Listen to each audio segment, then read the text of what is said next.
ok? Então, a admissão, o juiz pode inadmitir provas, se ele admitir, a prova será produzida, colhida a prova, e no final o juiz valora o princípio da persuasão racional ou livre convencimento motivado. Bom, então, visto o que é objeto das provas, essa discussão sobre destinatário e os principais princípios envolvendo o sistema probatório, está na hora de trabalharmos o ônus da prova. Aqui o artigo 373, se eu afirmei a você que provas é o quinto assunto mais cobrado pelo IBFC e a maioria das perguntas são sobre teoria geral das provas que a gente está estudando agora, em teoria geral das provas, o artigo mais importante é o artigo 373, que trata do famoso ônus da prova. E normalmente o aluno diz assim, quem alega o fato é quem tem que provar, quem alega o fato é quem tem que provar. Essa é a famosa distribuição estática do ônus da prova. Quem alegou o fato é quem tem que provar. Portanto, o fato constitutivo do direito do autor incumbe ao autor. Se o réu, na contestação, trouxer um fato impeditivo, modificativo ou extintivo do direito do autor, quem está trazendo esse fato é o réu. Quem tem que provar, o réu. Ok? De novo. O autor chega e diz, você mudou a fachada do prédio. E isso me dá o direito de lhe despejar. Ok? Você mudou a fachada do prédio sem minha autorização. Você, como inquilino, não poderia ter feito isso. É um fato apontado pelo autor. E é isso que constitui o direito dele de lhe promover o despejo. Então, quem é que tem que provar que você mudou a fachada do prédio? Você é autor. Agora, se o réu chega e diz, mas eu estava autorizado por você, isso é um fato que modifica o direito do autor. Quem está alegando esse fato? O réu. Quem tem que provar? O réu. Porque é um fato modificativo, extintivo ou impeditivo. Então, me mostre que eu tinha autorizado. Compreendeu? Simples assim. Acontece que, algumas vezes, o fato vai ser alegado por uma das partes, mas por inúmeras circunstâncias, é dificultoso para essa parte que alegou o fato provar. Ela pode estar no estado de vulnerabilidade, pode ser que pela natureza da obrigação seja mais fácil a outra parte se desincumbir do encargo. Imagine a relação de um município contra uma construtora que está fazendo uma grande obra viária. O município promove a ação dizendo que a construtora não está utilizando o concreto adequado, não está utilizando os tipos de vergalhões adequados e por conta disso vai querer a rescisão da licitação e da realização da obra. Perceba, quem está alegando tudo isso é o município autor. Mas o juiz, diante de peculiaridades do caso, diz, cara, é mais fácil a construtora provar de que está usando a concretagem correta, que está utilizando os vergalhões de aço correto. Então, nesse caso, o mesmo fato tendo sido alegado pelo autor, o juiz, diante do caso concreto, quer distribuir esse ônus de forma diversa. Essa possibilidade de distribuir, sem ser pela regra de que quem alegou o fato é quem tem que provar, se chama distribuição dinâmica do ônus da prova. Então, o código prevê a possibilidade da distribuição estática, que é o tradicional, que está no artigo 373, inciso 1 e 2, mas traz a possibilidade de distribuição dinâmica.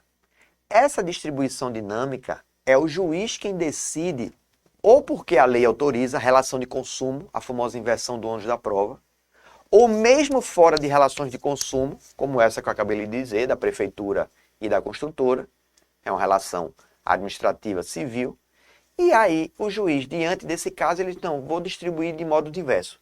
Então, aqui é o juiz que está dando uma decisão distribuindo esse ônus, que vai servir para as partes em relação à gestão do ônus e também vai servir como critério de julgamento no final.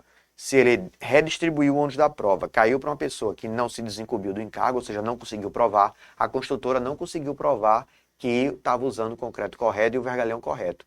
Então o juiz vai dizer, como eu mandei você provar e você não provou, então eu julgo procedente o pedido do município diante do fato ser esse mesmo, que você não usou o concreto correto, que você não usou o vergalhão correto.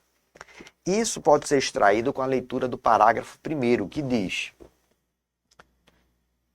nos casos previstos em lei ou diante de peculiaridades da causa relacionadas à impossibilidade ou à excessiva dificuldade de cumprir o encargo, nos termos do caput, ou a maior facilidade de obtenção da prova do fato contrário, poderá o juiz atribuir o ônus da prova de modo diverso, desde que o faça em decisão fundamentada, caso em que deverá dar à parte a oportunidade de se desincumbir do ônus que lhe foi atribuído. Então não se esqueça, distribuição do ônus da prova, existe a estática, quem alega o fato é quem prova, o fato constitutivo do direito do autor, é o autor, o fato modificativo, extintivo ou impeditivo do direito do autor que foi alegado pelo réu, o réu.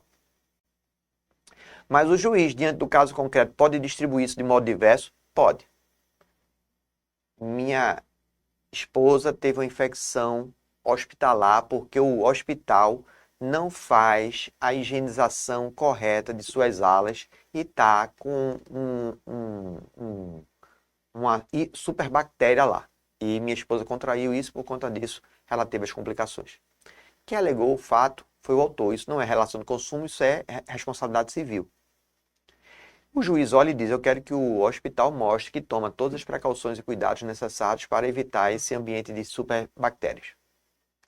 Distribuiu de modo diverso. Pode, diante de peculiaridades do caso concreto. O que ele não pode é, nessa redistribuição do ônus da prova, estabelecer um ônus probatório que seja impossível de ser desincumbido. Isso é o que a gente chama de vedação à prova diabólica e aparece no parágrafo 2º do artigo 373.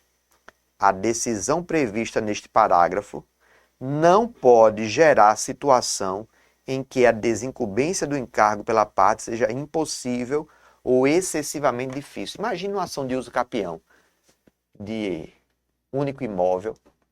O juiz exija do autor que demonstre que não tem imóvel em sua propriedade em nenhum outro lugar do mundo. Não é só do Brasil.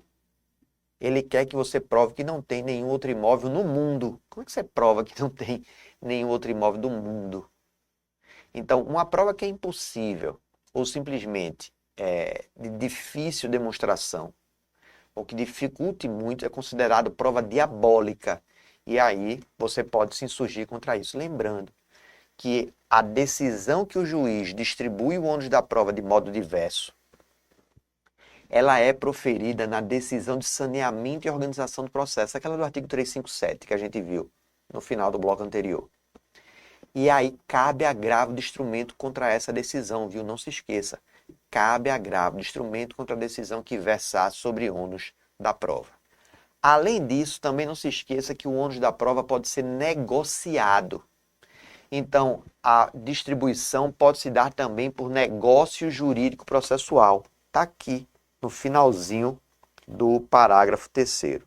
A distribuição diversa do ônus da prova também pode ocorrer por convenção das partes, salvo quando recair sobre direito indisponível, tornar excessivamente difícil a uma parte o exercício do seu direito.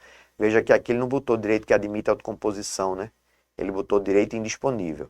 E lembre que essa convenção processual, esse negócio jurídico processual, pode ser celebrado antes ou durante o processo, ok? Pode ser celebrado antes ou durante o processo. Portanto, distribuição dinâmica é a regra geral, estática é a regra geral, mas existe a possibilidade de distribuição dinâmica. Essa decisão é no saneamento e cabe agravo de instrumento contra ela, ok? Aqui um esqueminha do meu livro, aqui em cima está a hipótese de cabimento de agravo de instrumento, e um esqueminha do meu livro para você lembrar, distribuição estática, distribuição dinâmica, que pode se dar por força de lei, por exemplo, relações de consumo, né, CDC, pode se dar por decisão judicial ou por convenção das partes, artigo 371 parágrafo 3º, ok?